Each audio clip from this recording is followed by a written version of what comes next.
This is something we tell out of absolute nothing. Something we understand. Something we understand, right? Thing is matter, energy, gravitation. All of these things, they are things. Nothingness is the absence of all things. Yeah? Yeah. Which has no energy, no matter, no fluctuations, no quanta, nothing. Now, if you had nothing to begin with, let's understand this concept first.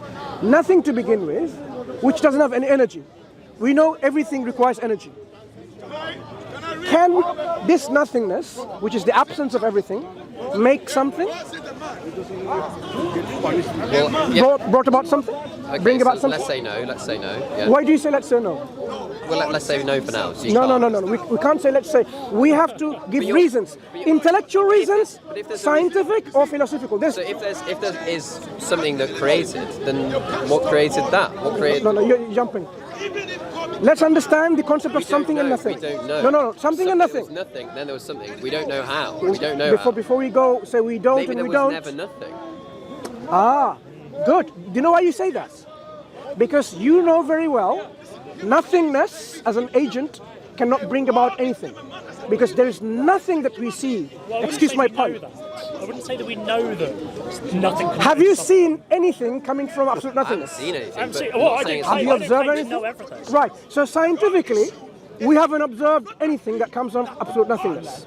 True. Philosophically, you can't say in the future I'll be able to I didn't say fly in the by future. flapping my wings. It's possible. Might be able to. Yeah. If I flap my wings enough time, maybe in the future I can fly. I didn't say we might be able to. I said we haven't thus far. Now I'm saying, taking your argument further, in the future, if I flap my wings, my arms, sorry, it's not wings, enough think that's time, reasonable argument? it's possible that I can fly one day. Just that, my arms. I claim that we don't know everything about the universe, and therefore we cannot. No one's definitely claiming say that. That's correct. But there are That you can get things from nothing. principles that we have Even human that beings can never- we say Indeed. that in our universe there are no triangular square, and there never will. Indeed. And you can't just fill There it never with will dots. be. That's correct, yes. That's why I wanted to confirm with you about the principle of non-contradictions. Do you think in the future we can have a triangular square? I have no idea. Okay, so basically you are like similar in your position where principle of non-contradiction can be violated, where you can have things that contradict each other can exist at the same time. So something can be infinite and finite at the same time. Oh, 100%. You can have two things that are true at the same time. Yeah, what is infinite by definition? No. I'm giving you an example of something that can be, if I may. Okay, so- something that is one thing and another thing at the same time is light, is a wave and a particle at once. I asked you about infinite. Okay, and Can the infinite be finite at the same time? my point is that cannot be two things at once. Why not? What I'm saying is there are things that. Sorry. There are actually different. Why not? There are actually different mathematical forms of infinity. Some are. Yeah. Some are finite. Infinite by definition, is it finite? Some forms of infiniteness are finite. Oh, yeah. Then it's not infinite. If you are 100% knowledgeable, how many percent ignorant can you be?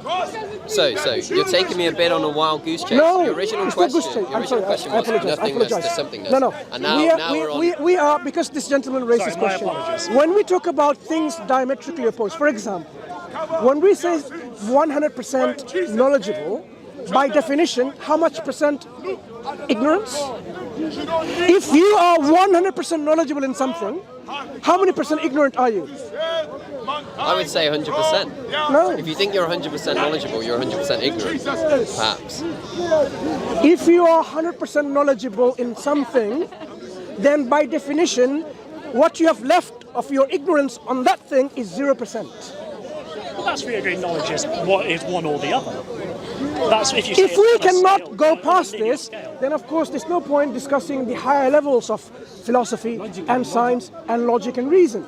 Because when we say you're 100% right, you're saying no. You're actually 100% right and 5% wrong in that thing. I think it's because we disagree on. It's like saying I'm here at the same time I'm not here. So I'm It's saying. either one of them. No, Are but you that's- here now? I'm saying that we're at a point in our history where I can't answer that question.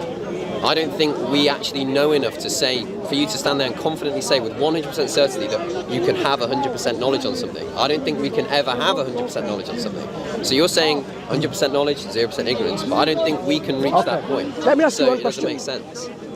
This lady over there, does she exist?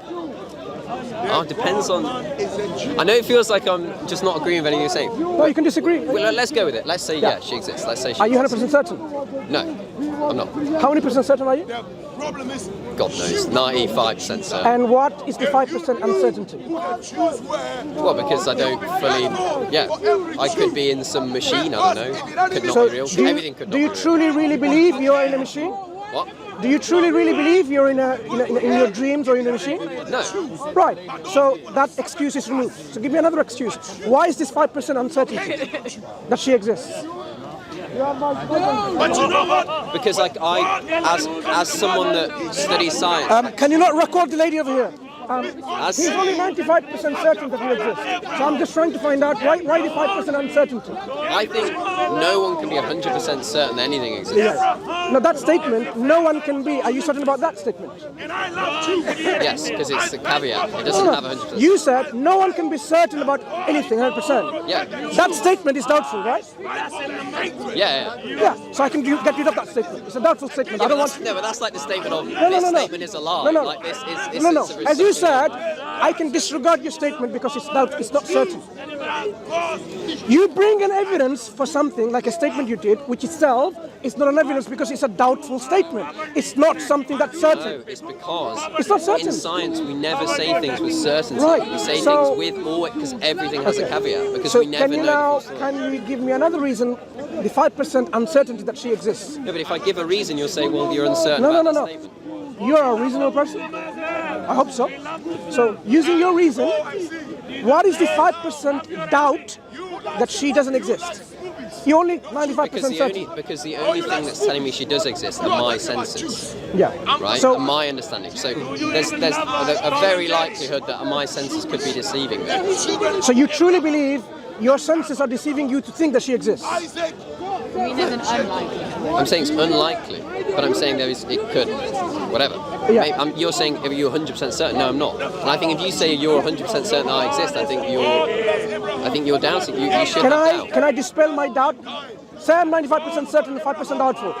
Is there a way of removing my doubt? So I do an experiment. If I punch on something that doesn't exist, you would not feel anything. If something exists, like a skin and a bone and a muscles, you might feel something, right?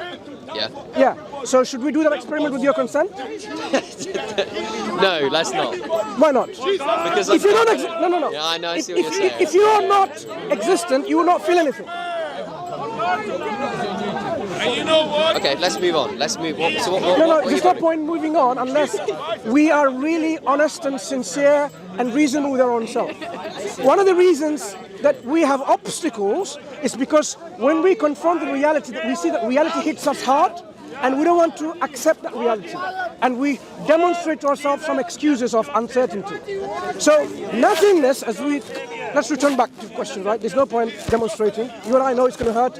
I'm going to hurt you. You're going to probably hit me back, and we're going to have a fight.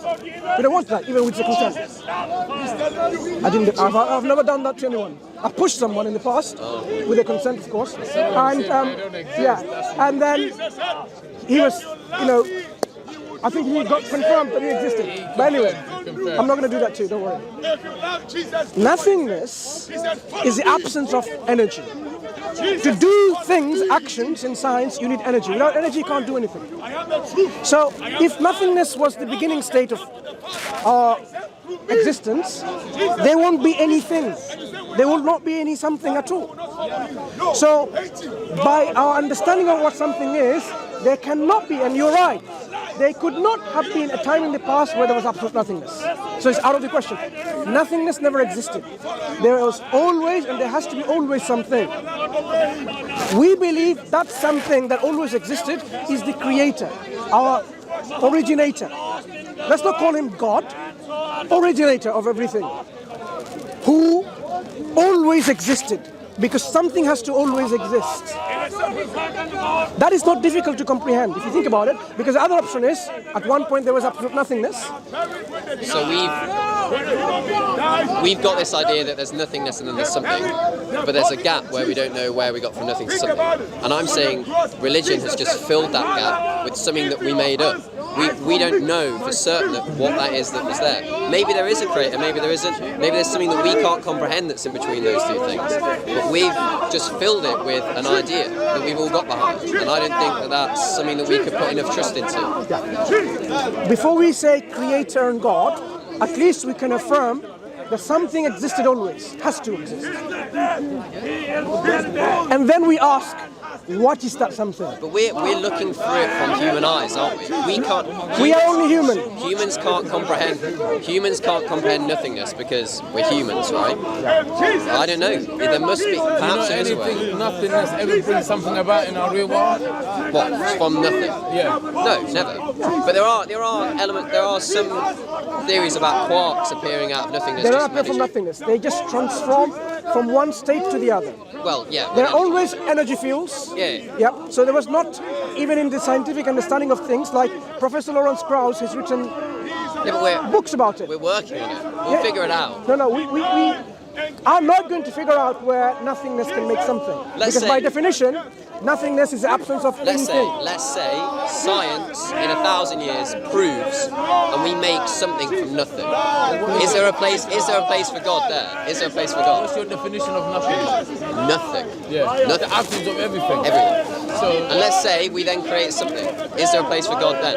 Look, in the future, God will tell you that I exist. Yeah? We can just postpone our intellectual inquiry in the future the way you like, the way I like. So in the future, it will be quite clear to everyone that God exists. Yeah. Are we going to leave it for in the future and live our life knowing today we know for certain that nothingness doesn't exist? There has to be always something. We can't postpone ourselves just like the hope of the future. You can. 200 years ago, we couldn't fly in planes, right? And the idea of flight would have been some sort of ethereal, godlike idea. But then science made the jump, and now we fly in planes. I'm saying we can make that jump in a philosophical sense as well. In 1,000 years' time, we might prove something that you can't prove now. You are not explaining about the realities of science. Science has its limitations, right? Of course. Within these limitations, we can do many things. The moment Islam came to the last prophet, Muhammad sallallahu alaihi wasallam, it told us to go and explore the universe, go beyond the horizons, explore the cosmos underneath the earth. So science has always been encouraged in Islam. It was never that, don't inquire, don't ponder, don't reflect, don't do experiments. Science has always been part and parcel of the Islamic way of thinking. So the reason that postponing something is not very helpful, because you and I, we will pass away, we will die one day. But do you know for sure whether you fulfill the duty you're supposed to do by the one who created you? You're even questioning, did anyone create me or not? You see? So what if you find out that you were created for a purpose and you did not fulfill the purpose, and now you're in a state and you realize, I was hoping for the future to unravel, but I didn't do it. I'm not hoping, I'm working on it. Yeah, but as you now know today, there has to be always something. That something must be the possessor of energy. So you've just said Islam always encourages science, right? So as a scientist, why do I need Islam? Can I not do the science separate? What does Islam bring to science? Because science today has become very dogmatized. If you believe in God and believe in science at the same time, they will say, you are a very dodgy scientist. So it's become a dogma by itself. Science has taken something like a secular position where God doesn't exist, even though the proofs and evidence may be to the contrary. So what we are saying is, using the scientific principles to understand the reality, the philosophical tools that we have to understand the reality and the reasons that we have, it will be quite certain for us to know that there is a creator, and this creator must be absolute. Absolute. Not finite, not dependent, not limited, but absolute. Because anything that is always there in the past is independent of anything. So that creator, if that creator brought us into existence, must be a reason, because the creator has to bring us into existence with a will and a volition, for a reason. Do we know what reason we are here for? If you woke up and found yourself in a fast-moving train, the doors are shut on both sides in your buggy, whatever it's called, right, compartment, and you just see, on the left and the right, and it just goes and goes, would you just say, I'm happy? I don't need to ask how I get here. I don't need to ask where it's going. So you think that if someone came into your carriage and said, I've got the answers to everything, and told No. I'm simply saying, if you're the only one in that carriage, and you found yourself, as you woke up, there, would you stop yourself asking, how did I get here? Where am I going? Or what am I doing here? Or are you going to ask those questions? You're going to ask. Likewise, if you're in this cosmos, this reality, it's only sensible to ask, what am I doing here? Where did I come from? Where am I going to? Because you and I seem to be a bit different from everything around us. We build spaceships and we go to the moon and other planets we're trying to go to. Other living things are not doing that. We seem to be on the top of the food chain. We seem to be more intelligent than everything else. We seem to be the one even questioning our existence. So being slightly different with this capacity to reflect, to ponder, to understand, it's only meaningful to ask these questions, three essential questions. I'm going to have to go. That was a lot longer than I thought it would be. All right. Take care. What's your name? Joe. Joe, take care. If you come across, do you have a copy of the Quran?